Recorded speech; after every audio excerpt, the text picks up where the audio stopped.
I'm so happy to talk to you.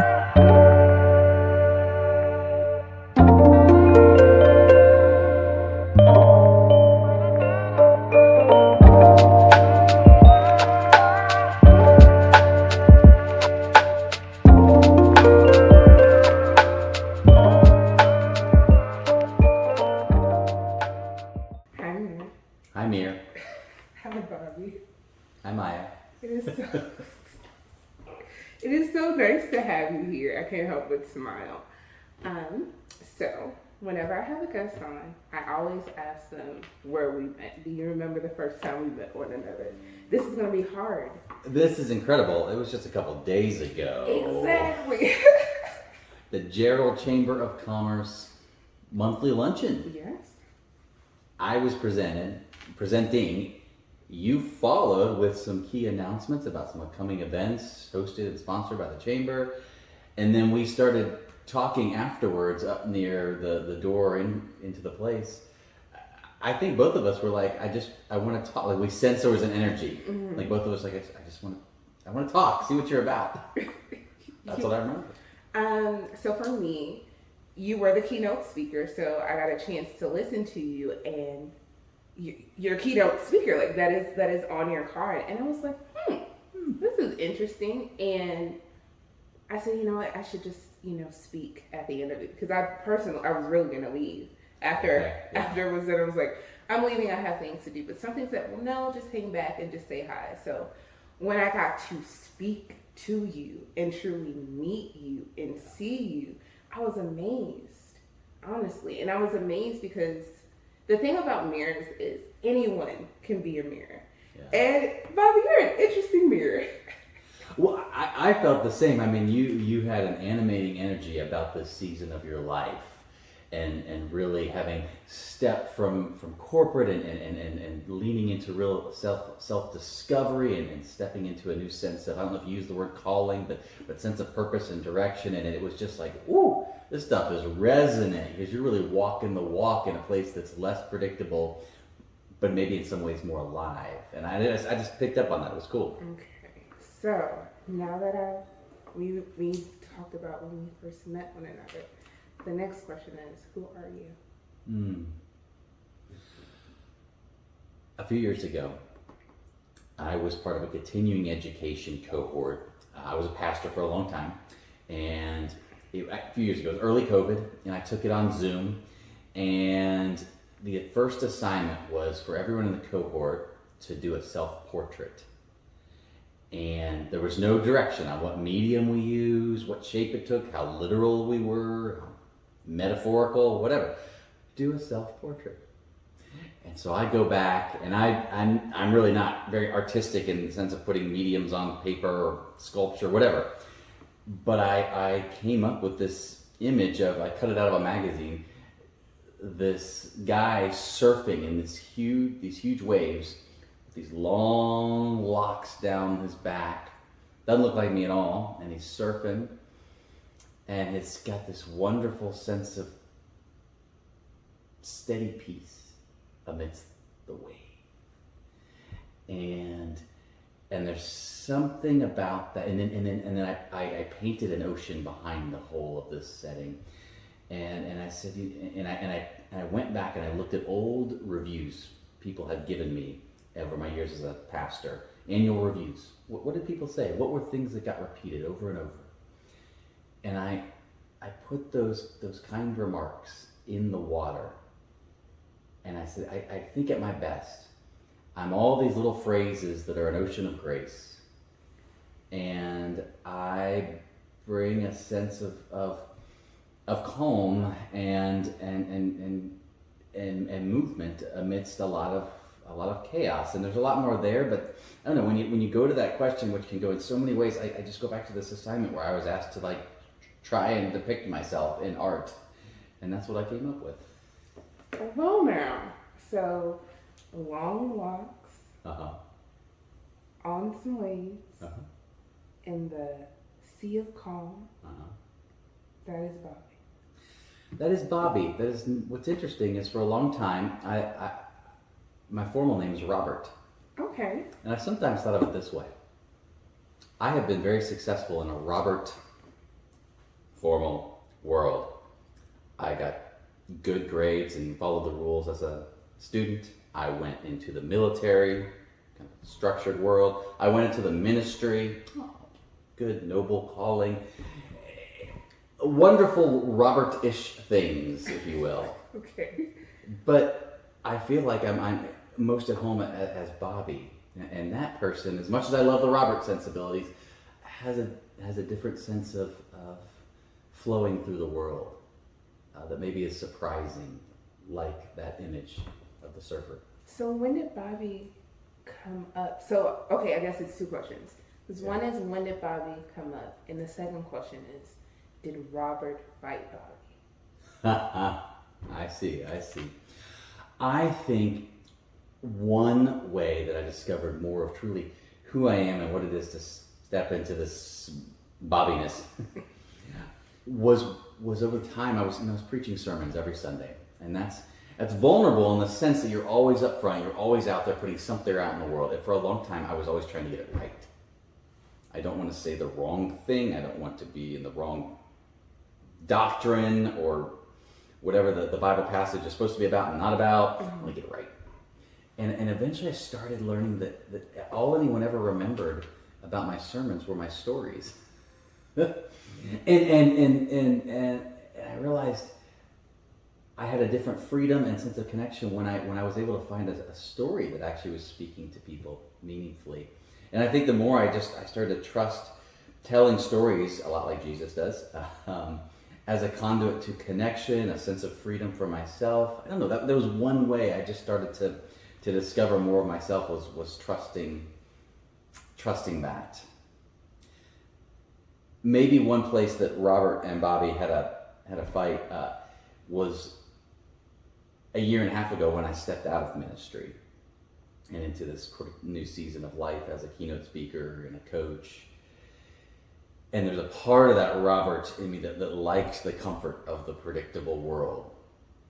The four walls of the church, the steady pay, the rhythm of a church year, all those things. And I do love that. But there's another part of me that was calling forth for a new season and just wouldn't let go of this sense, Bobby, there's something more. You're going to have to risk the wilderness a little bit. And one time it came to me, I remember giving this sermon in church on Jesus teaching about new wineskins. You can't put old wine in old wineskins, or new wine in old wineskins. It blows up. You can't put something new and beautiful in the old container. And I talked about, I think God's doing a big new thing out in the world in all these different ways that are not the church walls. And I'm seeing it here, and here. And I had all this energy about all the ways the Spirit's moving in the world that we don't call it church, but there it is. And I had people come up to me after the church service and say, well, boy, you were preaching today, weren't you? And I was like, oh, okay. There's something in me that's trying to get out. And anyway, I started to realize I was getting pointed in a new direction. How hard was that? Or was it easy?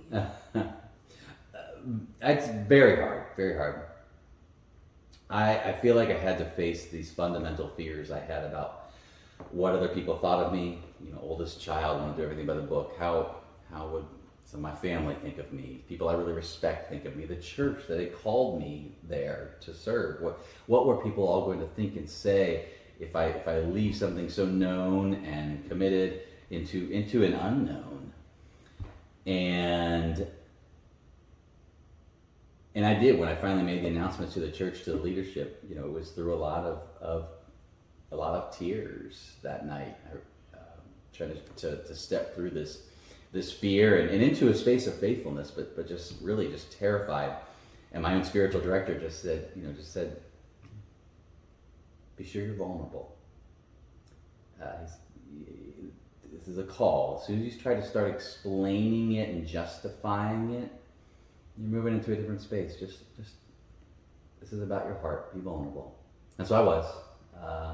And then I thought I'd faced all my fears for all of my life. I stepped through the fire and into this. And then it's like, oh no, you're just now on a journey of facing your fears over and over and over. I understand that so well, Yeah, go especially ahead. in this Yeah, go ahead. position, Yeah. right now. Yeah. Because there's a How so? vulnerability of saying, "Hi, sir, I don't know you, but I have a podcast, Yep. and I want to tell you about this mirror, Wow. and I would love for you to come and be on my podcast." And for me, even getting to this point has been so much work, and the work that I've had to do to fight me, because I understand Robert. Because, yeah. And I'm Maya. Like, I don't have another name. Yeah. I also get that. But Yes. yeah, but I get it, because my mask was Robert. I'll say that. So my mask was, I'm happy. I am good. I go to work. I'm a wife. I am all of these wonderful things. I have it together, and that is what I'm going to present to the world. Yeah. I'm going to do that so well. And then I find myself in a position where I'm to start a podcast. And, okay, I can start a podcast. But then I have to work on, I can't just type out what I'm going to say and read it. I have to speak openly and flow. Well, wait. I stumble sometimes. I say when I speak. It's not going to be perfect. Yeah. And I can't tell you the hours and hours of just like sitting in front of my computer, talking, and then I would have to stop because I messed up. And then I have to talk again. And it was the vulnerability of knowing it's not going to be perfect. You have to be okay with this. What helped you step into that vulnerability each time? Or what did you find most helpful? I mean, I will say letting people around me in and letting them know that I'm doing something. Okay, so opening up to people around in your circle. In my circle, and the vulnerability of it, because I've heard all the time, you should have a podcast. I've heard that for years. And being held accountable of, I looked at my phone, I still haven't seen a new episode out, what's going on. So I would hide, like I didn't like really publicize my podcast. I don't do those things, and I definitely wasn't previously, because I didn't want to be exposed. And the more that I would talk about me, I'm like, oh my goodness, people are gonna know I'm not perfect. People are gonna know that I couldn't see me. People are gonna know about the mask that I wore. But it's been so freeing. And I gotta tell you, this time around, welcoming people in and just being able to have like open dialogue and conversation. There's not much prep that I can have for this. We're just gonna sit down and talk, and whatever comes up and comes out, that's just what it is. And that has just been, okay, Jesus. But I had to go through that first part. I had to go through feeling vulnerable. I had to be comfortable in speaking up and speaking the truth, because as you sit here, you're being open and speaking the truth, and it has to work. It's both ways. That's the mirror of it, and I'm just grateful. And the thing that I'm certain of, this is just the beginning. There's still more. Like, don't think you got it now, because there's going to be another door that you're going to have to walk through. There's going to be more. Like, you're going to have to try the public speaking and being in front of crowds, and all of these other things are going to come. And two things that come to mind. One, I totally feel that. For me, it's not the podcast so much as writing. Once I committed to my inner circles, I was going to write a piece every week. That's finally how I got to that vulnerability. So I got that. But yes, I've been blown away that there's no end to the vulnerable steps. And that's where all the growth is. I mean, every bit of growth is one more exposure of kind of hitting that next edge. Hitting that next edge. Yeah, that's where it's at. And you know the thing that I've struggled with sometimes? Can I just go back and get a job? I always ask, can I just work, please? Can I go back to corporate America? Can I go back to that structure that I long for? When they told me what they wanted me to do and I just did it, like I missed that, like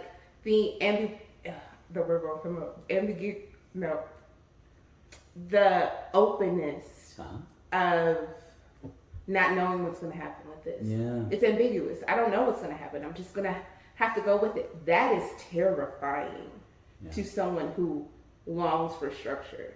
And to be in this openness of it, and just go see. No, you can't go back. I am fortunate. I have a supportive partner who is, I believe in you, do this. Where everyone is clear, you're supposed to be doing this. In my last role, someone literally, she worked in our legal department. She saw me and she said, "One, you're still here." And I was like, "What do you mean? What do you mean?" Mm-hmm.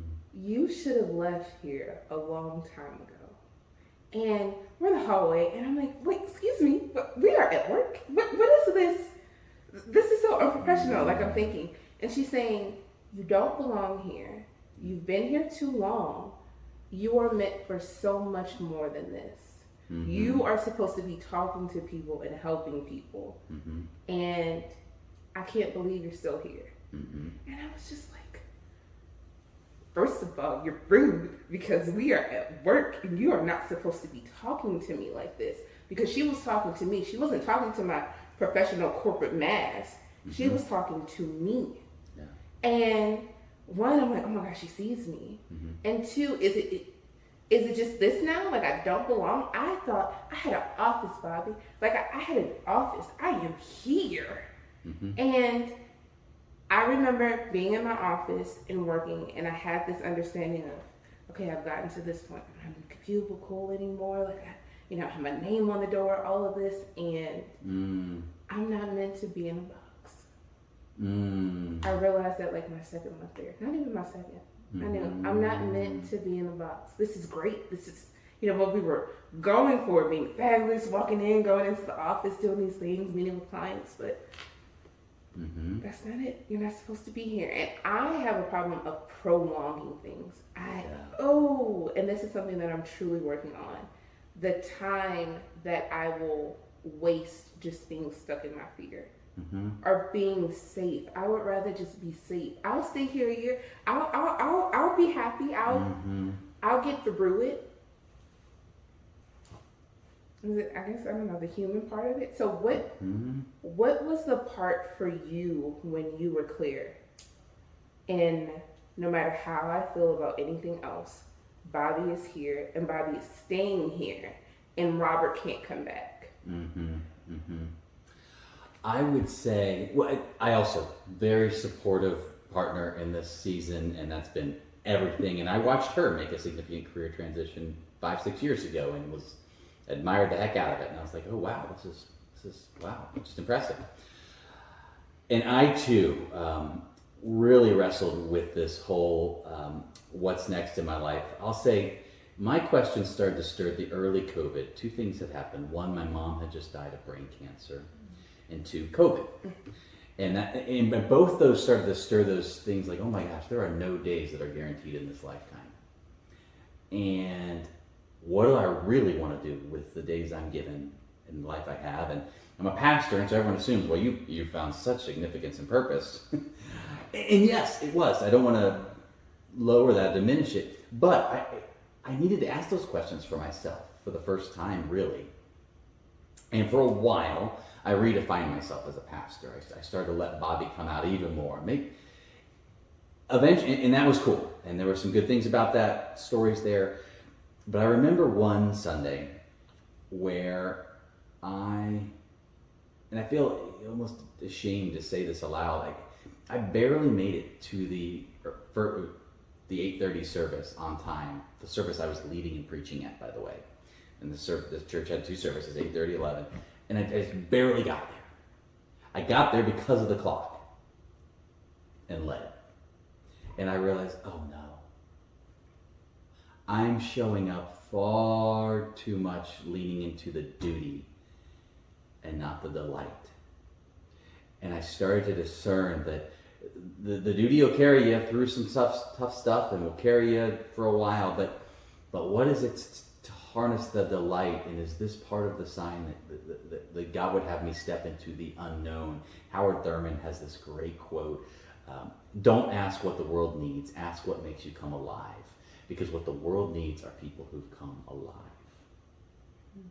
And I just like aliveness and delight, and the delight as fuel is just different. And that was a moment where I was like, I'm going to have to leave some of the Robert structure for the Bobby adventure.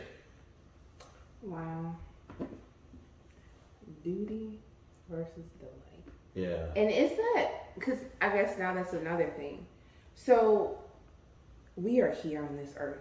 And on this earth, like as we are, we're God's children. But here in this world, you need money. That's one of those things that you just have to have to sustain in such a way, right?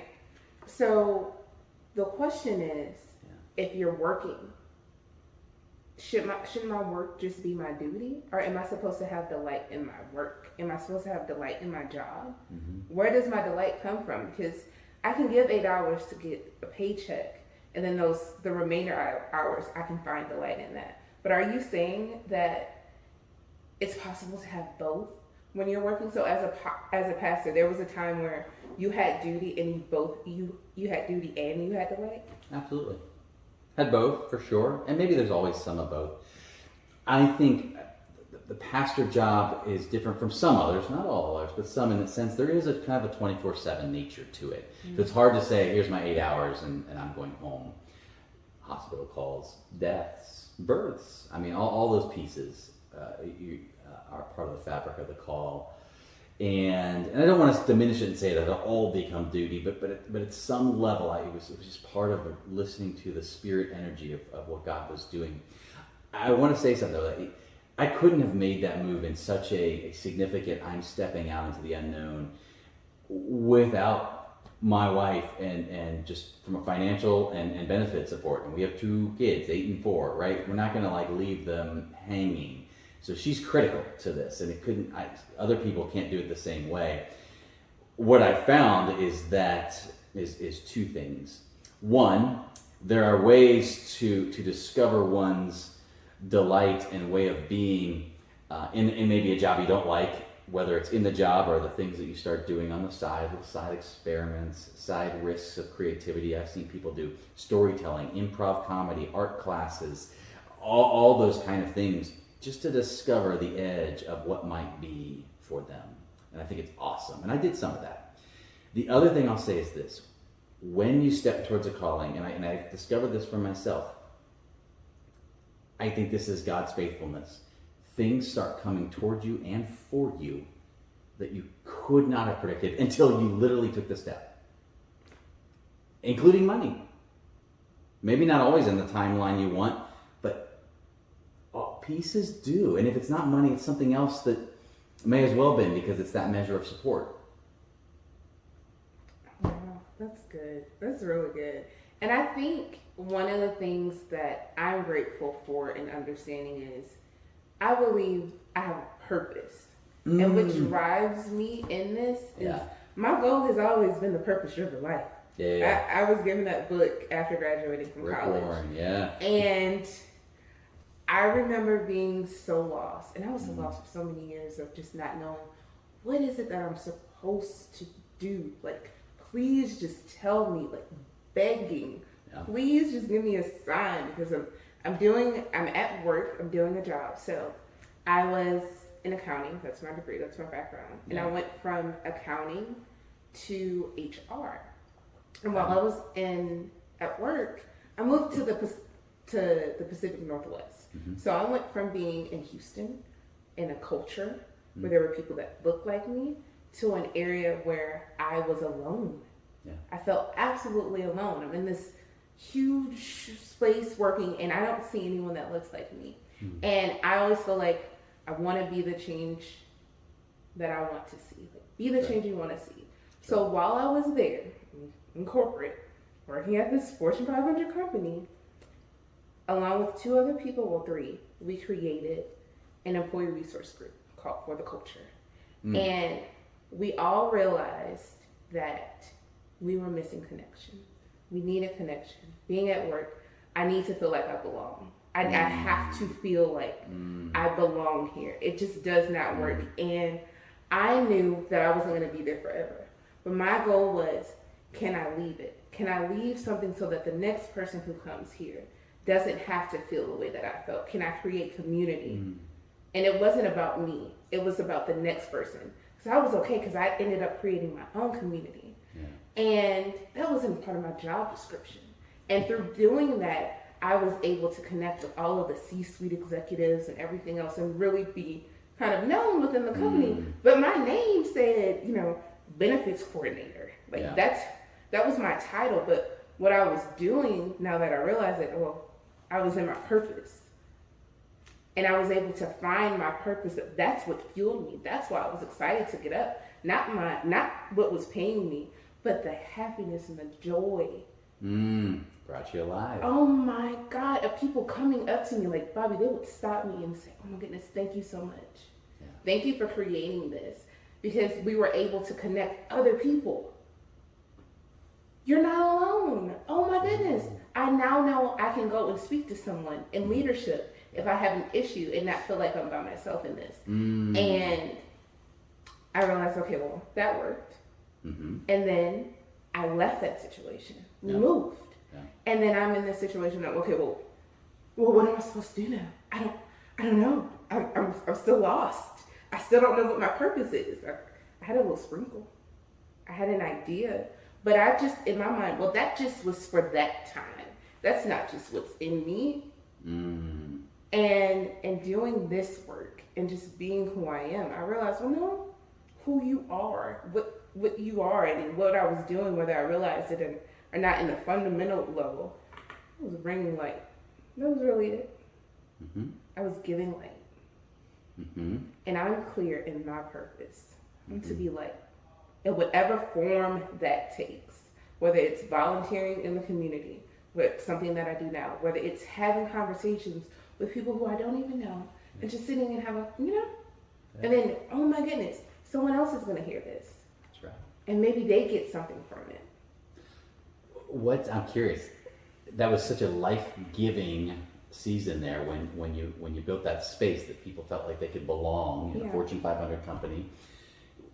What's a specific takeaway or two that's maybe informing some of what you're doing right now, that's informing whether the wisdom, the approach, I'm curious. The takeaway? Like, if there's a key takeaway or some aspect of that's informing how you're trying to create that sense of connection and light right now. I will say one of the biggest takeaways for me in doing that was there was a fearlessness that I had to have. Yeah. Because my title didn't suggest what I was doing, Bobby. Not like at all. I am talking to people and I'm amazed that they're even listening to my feedback. Like, I remember telling the VP of HR, like, we would sit down and have conversations. We would have coffee and just sit and talk, and being able to give my opinions about things that are going on in the company that are just not okay. I remember it was Black History Month, and there was a monthly magazine that would go out to all employees all over the nation. And for Black History Month, there was a dog on the cover of the magazine. And I remember candidly asking her, do you all not care? Did you, even like a little bit of consideration? And that's some type of fearlessness, because it wasn't about me. I heard other people feel some type of way about it. But I was able to stand up and say, why is this? And the ability to be able to even feel comfortable having that conversation was because there had been a pattern of fearlessness with me that I would present. Now, no one knew that privately, before there would be a meeting or anything that would transpire, I would get on the phone and call someone and say, I can't do this. I'm really scared right now. We're about to have this meeting and I don't know what's going to happen. And the voice back would say, you got 10 minutes, so you're going to have to do it. Yeah. And you're going to have to get up and you're going to go, I have to go out there, and I did it. So fearlessness is something, because this part of this journey is going to require a lot of it. And the other thing that I got in doing it was the connection of people, because I wasn't doing this alone. And even in this, creating and constantly having this connection of people, this has been the pattern, because no one just comes and sits down. We have to have the immediate connection, but being able to be aware of it immediately and listening to the voice that says, go talk to him. Mm-hmm. Go say hi. Mm-hmm. Seeing someone, being alert and awake Mm-hmm. to see, that's something. And I learned that being there. Mm. I was trained to see people because people weren't being seen. So I had to have my eyes open. Trained to see people because people weren't being seen. Who saw you? Oh my gosh, who saw me? Okay. So I was there at corporate and I was a contractor at the time. And I didn't know that I was going to stay there. Remember, I feel like I don't belong. My partner at the time was saying, you need to leave. You don't need to be there. Like, you can go someplace else. The director of diversity and inclusion saw me. There was an incident that happened. And someone that I was with walked up to him to tell him what was going on. And he spoke with her. And then he turned and said, who are you? And I was like, Amaya? And he was like, why is your badge red? And I said, well, because I don't know if I'm going to stay here. I don't think this is it. Yeah. And he said, you know what? We need to have a conversation. This is the first person who's truly talked to me. Okay. And I got on his calendar. We sat down and we had a conversation. And I was explaining, I moved here. I'm with my boyfriend. Da da da da da. He cared about none of that. Who are you? What do you want to do? Yeah. I hadn't been asked that. And I remember feeling seen. And there was a warmth inside of me. And I didn't know what was happening because it was so different. And there was a change in me. And I remember telling him years later, I'm forever better for knowing you because of that one conversation. Because of that one moment of being seen, I stayed at that company. And because I stayed at the company, I was able to create this. I was able to create lifelong friendships. I was able to find iron in the midst of that. People who I've kept years later after working at that place. All because one person stopped and saw me. Because I was going to leave. Yeah. Just because of one. Well, you've got your keynote story. That's powerful. So you start with a story that's like, I got to help create this amazing thing. You paint the picture. Then you help us see. It all actually started by first being seen in such a powerful way. And it sounds like, I'm a pastor. My background's all ministry. I get the impression that it's not terribly frequent in Fortune 500 companies that kind of thing barrier gets broken through in terms of that level of connection, or is that changing, or what's your read? Honestly, at that time, it certainly was not. This was prior to COVID. This was prior to like Black Lives Matter and all of those other things that happened. Yeah. And I can tell you that having that resource in place during COVID and when all of that stuff happened, whoa, it was there. I'd left the company. And there was a town hall meeting with the CEO. Oh. Wow. Yeah. I wonder how this intersects. I talked about finding Bobby, and sometimes finding Bobby through sermons and storytelling. And I think if I actually had to pinpoint it to a Sunday, it was the Sunday after Eric Garner was murdered in New York City. And there were protests around the nation. And I was preaching in a congregation with the church building is on Monument Avenue in Richmond, Virginia, the old Confederacy capital. Lee and Stewart, still out there, came down during Black Lives Matter, and it was George Floyd. And I realized clear as day that though that sermon fell in December and everybody wants Christmas and gifts and love and joy, that it needed to be an honest sermon about what's going on in the nation and what the wound that has been open for centuries, and really name that and talk that through, and that was a big vulnerability for me, because every part of me wanted to people please and keep the order. And that was a discovery of Bobby, was to not do that, was to go a different way. And I was grateful that there were Black congregants that walked alongside me and just kind of helped me think how they go about that. But that was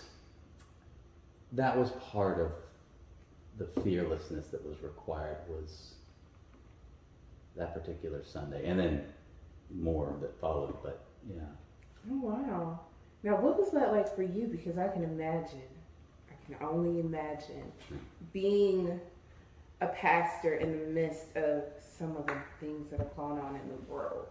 And you may have a desire to speak, something may come up, but you think about the congregation and you think about the elders of the church who may say, we don't talk about that. We don't talk about that here. Couple things. Yes. So next week, I have a book coming out, but the book that I didn't write, that is sitting as a manuscript on my computer, it's called The 15 Sermons I Didn't Want to Give. I don't know if it'll say that title, but the idea is there are about 15 that were just extraordinarily hard, that I had to just have a different level of preparation and ultimately did want to give at a deeper level. And inevitably, they all revolved around some of the more challenging issues we've all faced as a society in the last 15 years. Whether around unjust murders, death, race, war. Okay. And one thing that has helped me when there is that sense of like, we don't bring that up, we don't talk about that, specifically at that church, I had the gift. It was a predominantly white church and had only ever had white male pastors up until then. And although a wonderful grace, I think, that followed the clergy couple that followed me is a Black couple at that church today. So there's change. I was able to go in the archives of that church, 100-year-old church, 100 plus, and all the pastors that have been before me had their sermons were there, and they were thoughtful, courageous pastors, and they were respected because they had been there. They had been the elders many years ago. I pulled sermons from the 60s, and the 70s, and the 80s, and I quoted. The way I led into some of the hardest sermons is I would lead by quoting beloved pastor so and so, and I would anchor my early 30-something lack of credential. Right, I got the wrong name tag here. I know. I'm young and all the things, and I'd anchor my remarks in the wisdom of people they did respect, who had already gone there. Actually, kudos to them. That was an entree. Not the only one, but that helped. Wow. Yeah. Yeah. So Bobby has been in the mist. Yeah. He's always been in there. Yeah. He has been. Yeah. It's something, because one of the things that I'm realizing, and I love talking to people from different age range, just that part, because we all are trying to get to who we truly are. We all are trying to truly see us. It doesn't matter how old you are. Yes. We're all working on being able to see us in that mirror. So I have this theory, and it comes to bear on some of my coaching, and that is that when we were children, at our happiest, 6, 7, 8, 9-ish, maybe we had a bad childhood, but just in the happiest of moments is where our soul just shined through most naturally. We hadn't learned yet to put up a guard, put up the barriers, protective, and for good reason, get it? But like there's a way that children have that it just shines. The soul just is wearing on the sleeve. And I just wonder if we were to see Maya at 6, 7, 8-ish, do you see a part of your soul, your shining self in that girl? Like, can you see some of the true self in a specific memory or personality trait, or what? I have one specific memory as you say this, and I'm smiling so big. It was my great grandmother's church anniversary, That's probably be about 5 or 6. Yeah. And I don't know if I said it. I don't remember who said it, but I was to sing a solo.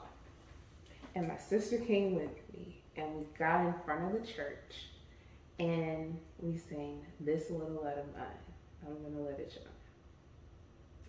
And that is Maya. That is me. What'd that feel like? I remember seeing the joy in my great grandmother. I remember the beaming, like being proud, and I remember because I don't think I would sing now, because that's not the gift. I had my tonsils removed after that because I had a great voice, I'll say. But I remember the joy that I had. I wasn't afraid to be in front of all of those people, which is so interesting now. That I had that fearlessness then. That this big full church, and I had this like singing and doing that, and I just remember being in my element. I remember smiling so hard. I remember seeing people happy that I was singing. I remember bringing light to people, and that made me feel something inside. Like, oh wow, I can do this. I can make people happy. I can bring up some joy inside of people. So that coworker who said, "You don't belong here," they just saw light getting hidden under a bushel. Thank you, ma'am. Thank you. Because it's these elements of fearlessness, light, a voice before others in a vulnerable space, the beaming pride of those who've gone before you. Yeah. So this, I will say, because this has been amazing, Bobby. Thank you, because you were able to help me see something that I hadn't realized inside of me in this moment. Yeah. That's an indelible image. I could literally hear the memory, which is really cool. You know, we can't leave without you talking about the song. You have to talk about the song. You have to explain that, because I now have my song. Referring to a little bit of the music thing I shared at the Gerald Chamber? Yes, the music, because I now have my song. Oh, I love it. One of my favorite things to do, as a pastor especially, was I would bring these potlucks together, the church leaders, and I always served these multi-generational churches where the leadership was people in their mid-20s to early 80s. I remember the first time I did this, I said, all right, we got potluck, it's going to be fun.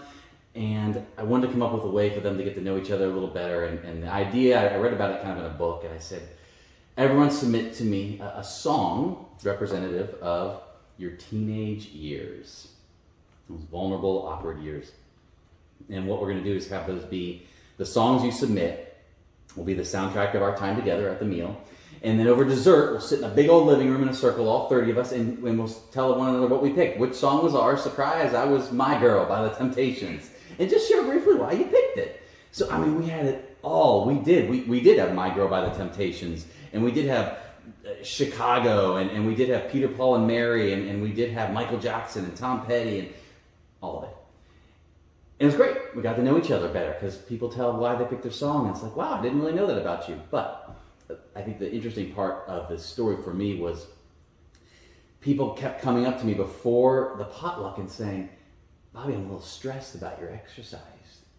Can we really only pick one song? Of course, I was like, well, yeah, the soundtrack's going to get way too long if we're all trying to pick like a few songs. Just one song. And I'm like, Bobby, I was shy. I was also outgoing. I had wonderful moments in high school. I had awful, terrible moments in high school. I was one way with my family. I was one way with my school friends. One way with my sports team. What do you mean? One song to capture all the stories that made up me. I said, okay, I get your point. And then it's when another leader said, Bobby, I don't think it matters whether it's high school, young adult, retirement, mid-career, whatever, parenting. Picking just one song is almost impossible because we're all so many songs, which is to say we're all so many stories.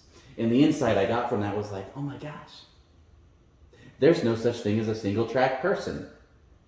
There's no such thing as a generation this or a generation this or a politics that or a politics that, or it's what you discover in these podcast episodes. I think there's just so many layers and stories to everyone. And we may not like every story or even get every story.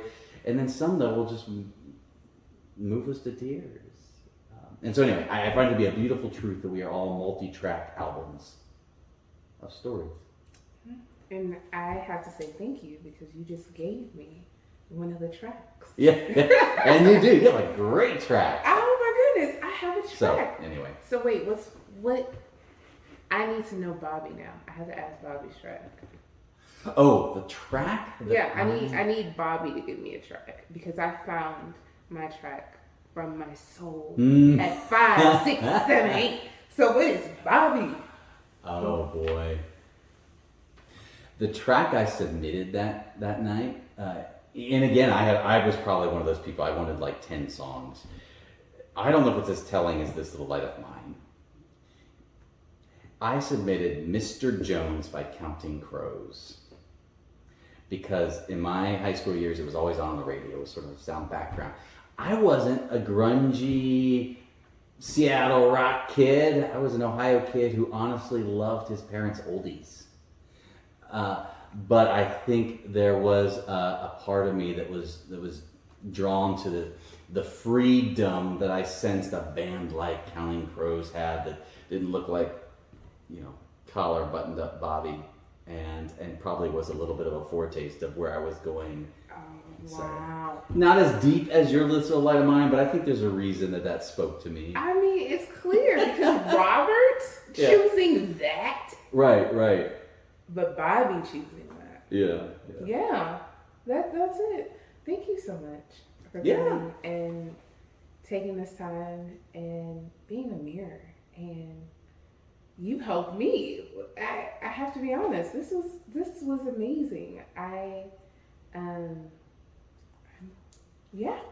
I'm grateful as well. This is really fun. This is You got a great thing. Thank Continue you. being fearless for the sake of us all. Oh my goodness, Bobby. Thank you so much. So before I say goodbye, I just have to tell you, when I say goodbye, you say bye mirror. So bye mirror. Bye mirror.